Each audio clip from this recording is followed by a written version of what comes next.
जय हिंद। आज से आप लोगों को भूगोल शुरू करेंगे और भूगोल के साथ साथ आप लोगों को पॉलिटी भी पढ़ाया जाएगा।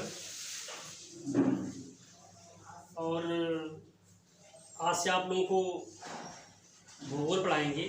तो भूगोल में सबसे पहले भूगोल क्या होता है ये पता होना चाहिए। तो बहुत से भूगोल शास्त्री हैं तो भूगोल को रीजनल साइंस के रूप में परिभाषित करते हैं, लेकिन वर्तमान समय में भूगोल को मानव और 21वीं सदी के दौर में मानव और पर्यावरण के अंतर संबंधों पर आधारित अध्ययन के विषय के रूप में परिभाषित करना ज़्यादा तर्कसंगत प्रतीत होता है। ठीक, तो भूगोल के अंतर्गत हम भौतिक भूगोल को अधिक महत्व देंगे। तो शुरू करते हैं भौतिक भूगोल।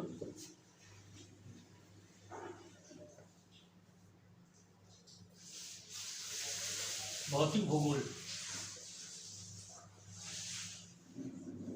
Physical geography. ठीक है, तो सबसे पहले भौतिक भूगोल क्या होता है? भौतिक भूगोल होता है कि मानव के हस्तक्षेप रहित पृथ्वी का अध्ययन, मतलब जिसमें मानव का हस्तक्षेप नहीं होता है। ठीक है, मतलब मानव हस्तक्षेप रहित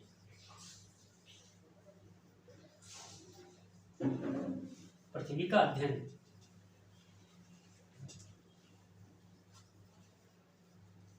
ठीक, तो भौतिक भूगोल में हमको क्या क्या पढ़ना है? भौतिक भूगोल में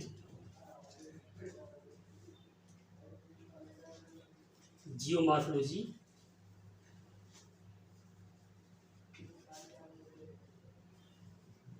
उसके बाद क्लाइमेटोलॉजी, उसके बाद ओशियोग्राफी,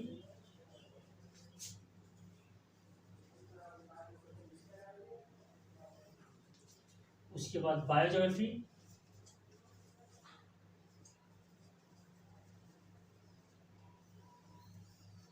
ठीक है, उसके बाद इन्वायरमेंटल ज्योग्राफी।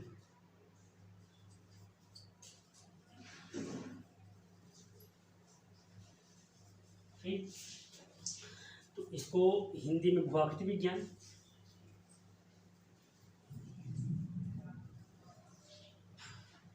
इसको जलवायु विज्ञान,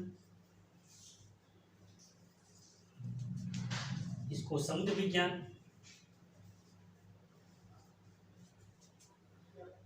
इसको बोलते हैं जैव विज्ञान, जैव भूगोल, इसको पर्यावरण भूगोल। ठीक,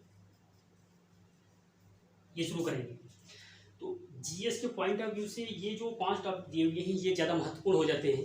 ठीक, तो शुरू करते हैं जियोमॉर्फोलॉजी।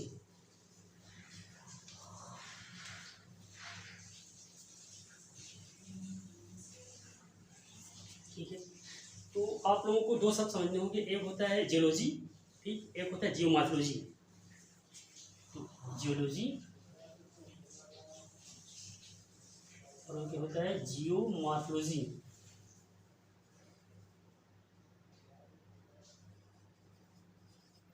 इसको हिंदी में कहते हैं भूगर्भ शास्त्र,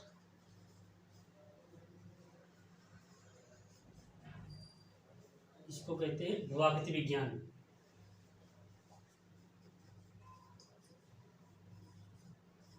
ठीक, तो भूगर्भ शास्त्र में क्या होता है कि पृथ्वी की उत्पत्ति, संरचना और संगठन का अध्ययन किया जाता है। पृथ्वी की उत्पत्ति, संरचना और संगठन का अध्ययन किया जाता है। ठीक, और जियोमॉर्फोलॉजी में क्या होता है कि पृथ्वी की सतह पर निर्मित स्थल स्वरूपी विशेषताएं जैसे पर्वत, पहाड़, नदियां, इसका अध्ययन किया जाता है। मतलब इसी शब्द से निकल आता है पृथ्वी की सतह पर, पृथ्वी की सतह पर आकृति में मतलब स्थल स्वरूपी विशेषताएं, स्थल स्वरूपी विशेषताएं।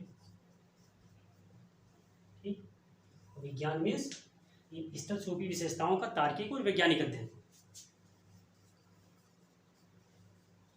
तार्किक या वैज्ञानिक अध्ययन। ठीक, तो अब हम शुरू करते हैं जियोमॉर्फोलॉजी। तो भाई जियोमॉर्फोलॉजी के पढ़ने के क्रम में हम भूगर्भ शास्त्र का थोड़ा सहारा लेंगे। ठीक है,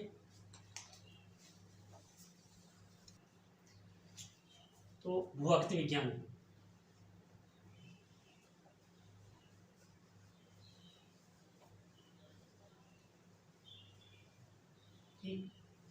अब ये बताइए भूआकृति विज्ञान हम पढ़ रहे हैं तो इसको क्यों पढ़ रहे हैं, क्यों हमारे सिलेबस में रखा गया है इसको, मतलब जीएस के पॉइंट ऑफ व्यू से। तो भूआकृति विज्ञान हम बताया कि पृथ्वी की सतह पर स्थल स्वरूपी विशेषताएं, तो स्थल स्वरूपी विशेषताएं जैसे वॉल्केनो के कारण कौन कौन सी स्थल स्वरूपों का निर्माण हो रहा है, भूकंप के कारण क्या हो रहा है, और लैंडस्लाइड के कारण क्या हो रहा है। ठीक, तो क्या होता है कि इसको पढ़ने के बाद में जब कोई व्यक्ति प्रशासन में जाता है तो जिस क्षेत्र विशेष में जैसे ये वॉल्केनो, अर्थक्वेक, लैंडस्लाइड जैसी घटनाएं हो रही हैं, घटित हो रही हैं, तो वहाँ बहुत सारी जनधन की हानि होती है। जब एक प्रशासक जो होता है जब उस क्षेत्र विशेष में जाता है तो उस क्षेत्र विशेष की संदर्भ में योजनाएं बनाता है कि इन योजनाओं को बना करके जो भूकंप और ज्वालामुखी के कारण जो घटनाएं घटित हो रही हैं इनको कैसे ओवरकम किया जा सकता है ताकि जनधन की हानि कम हो सके। बस इसी पर्पज से भूआकृति विज्ञान को जीएस के पॉइंट ऑफ व्यू से पढ़ा जाता है। ठीक है, तो शुरू करते हैं भूआकृति विज्ञान।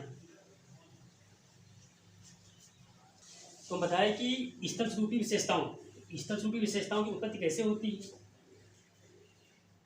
स्थल स्वरूपी विशेषताओं की उत्पत्ति कैसे होती है, मतलब क्यों होती है। क्योंकि पृथ्वी की सतह असमांगी, पृथ्वी की सतह असमांगी, असमांगी क्यों है, क्योंकि पृथ्वी जो है ये अस्थायी और परिवर्तनशील है, अस्थायी और परिवर्तनशील है।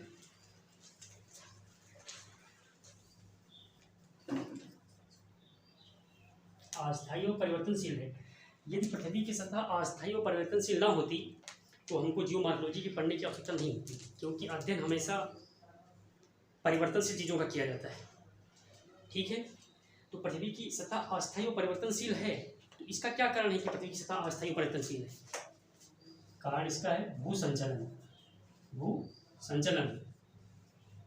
अब भू संचलन क्यों होता है, भाई कोई बल उत्पन्न होता होगा, या पृथ्वी की आंतरिक परतों के द्वारा बल उत्पन्न होता होगा, या बाहर की परतों के द्वारा बल उत्पन्न होता होगा, तो बल के कारण। ठीक, तो बल दो प्रकार का होता है।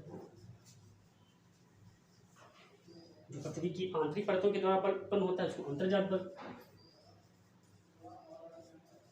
और जो बाह्य परतों के द्वारा उत्पन्न होता है उसको बहिर्जात बल। बहिर्जात बल इसको इंग्लिश में इंडोजीनियस फोर्स कहते हैं।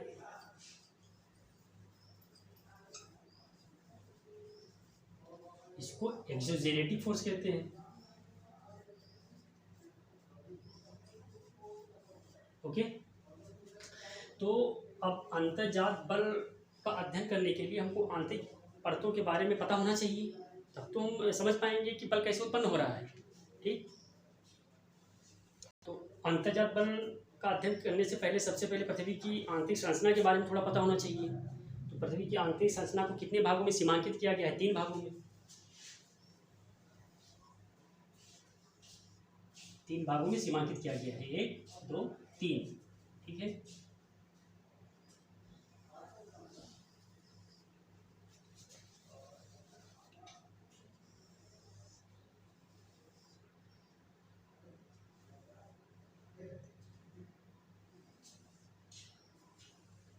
तो ऊपरी वाली परत को सियाल कहते हैं, इसको सीमा कहते हैं, इसको नीफे कहते हैं। ठीक, तो इसमें सिलिकेट और एल्यूमिनियम होता है ऊपरी वाली परत में, बीच वाली परत में सिलिकेट और मैग्नीशियम होता है, और आंतरिक परत में निकेल और आयरन होता है। ठीक, इसको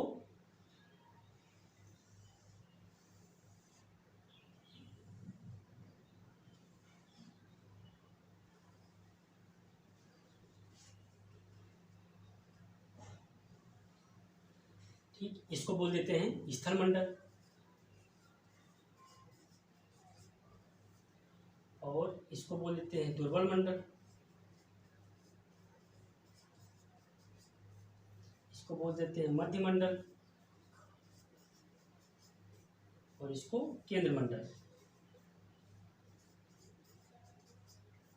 लिथोस्फीयर,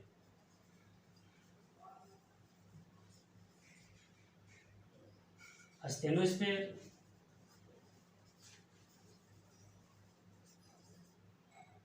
मेसोस्फीयर,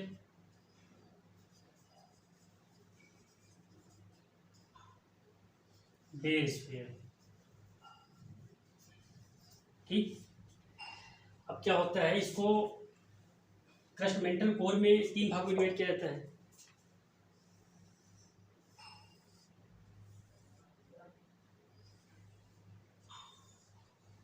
क्रस्ट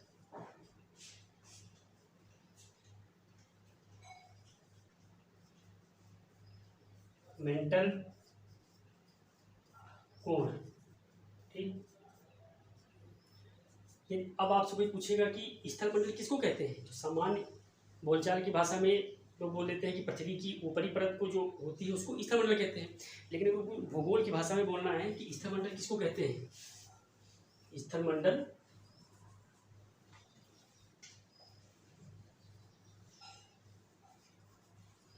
स्थल मंडल किसको कहते हैं, तो आज से क्या बताएंगे कि क्रस्ट और ऊपरी मेंटल की ऊपरी परत को, क्रस्ट और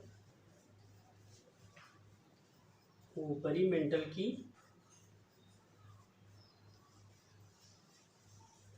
ऊपरी परत से जो निर्मित होता है उसको स्थल मंडल कहते हैं। ठीक, अब जो है, अब नेक्स्ट लेक्चर में आपको बताया जाएगा